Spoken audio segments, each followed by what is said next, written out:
Aaron here. I'm here at our ship's pier at Jamestown Settlement, where we normally have our 3 recreated 17th century sailing ships tied up: the Susan Constant, the Godspeed, and the Discovery. Susan Constant departed the museum for an important period of work to extend the ship's life for many years to come. While preparing to depart, we met up with Eric Speth, Director of Maritime Operations for the Jamestown-Yorktown Foundation, for a little insight into what is about to happen to Susan Constant. Well, thank you for inviting me to talk with you about Jamestown Settlement's Susan Constant. I'm Eric Speth, the Director of Maritime Operations for the Jamestown Settlement Museum and the Jamestown-Yorktown Foundation. I joined the foundation in 1988 to oversee the construction of Susan Constant, to develop maritime programs, sailing programs, maintenance programs, and volunteer programs. The Susan Constant is the flagship of the Commonwealth of Virginia, along with the Godspeed and Discovery, which are Virginia's founding fleet. So this version of the Susan Constant was built to replace the version that was built in 1957 and was on display at Jamestown Festival Park, which then ultimately became Jamestown Settlement. To build this ship, we brought on board an internationally known maritime historian to conduct all new research. We brought in a well-known naval architect who had worked on other historic ships like the Susan Constant, and I worked with the researcher and the naval architect as the project manager for Jamestown Settlement Museum.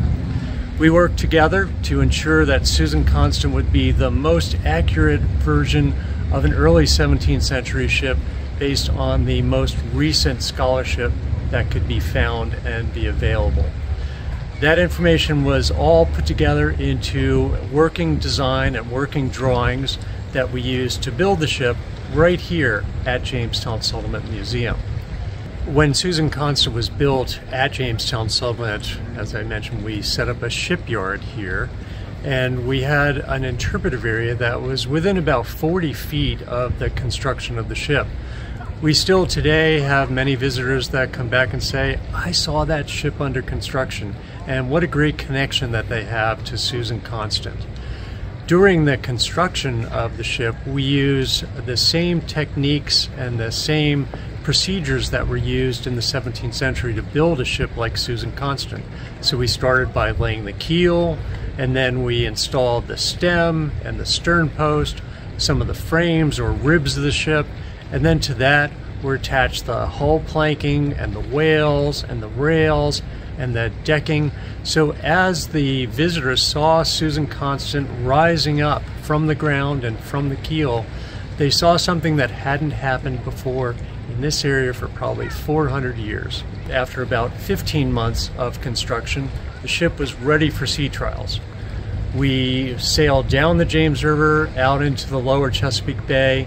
We conducted our sea trials there, and we were convinced that a ship just like this could be able to have a successful transatlantic voyage to carry colonists across the Atlantic, just like they did in 1607. After Susan Constant was commissioned in April of 1991, it joined the fleet of ships here at Jamestown Settlement.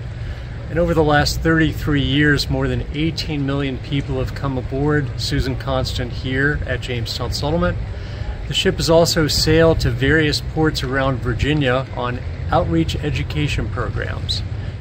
So after 18 million feet have traveled across Susan Constant's deck, there's much wear to the deck, but there's also a lot of wear to the rails and the planking and the wales and some of the structure of the ship. So much like a historic home or structure, we will be replacing certain parts of the hull because most of it is in relatively good condition. So we plan to remove the planking, we'll remove the beakhead, which is the area that projects out from the bow. We'll remove the stern gallery to gain access to the planking, and remove all of that planking to gain access to the structure beneath, make repairs as necessary, and then install all new planking. And then we'll recaulk the entire ship to ensure that it has full watertight integrity. Thanks, Eric. On June 17th, Susan Constant departed Jamestown Settlement for the Henry B. DuPont Preservation Shipyard at Mystic Seaport Museum in Connecticut. There, Susan Constant will undergo a 2-year restoration project. Susan Constant needs a comprehensive restoration to repair its hull planking, upper framing, mast and rigging components, and other pivotal hull structures. Fortunately, wooden ships are constructed in a way that allows removal and renewal of deteriorated parts. Mystic Seaport Museum Shipyard, which works exclusively on wooden ships, has been a leader in maritime preservation and is ideally suited for large wooden vessel restoration projects like Susan Constant. You, our viewers, can follow the project along. We've launched a webpage for Susan Constant's restoration, and you can find it at the link down below.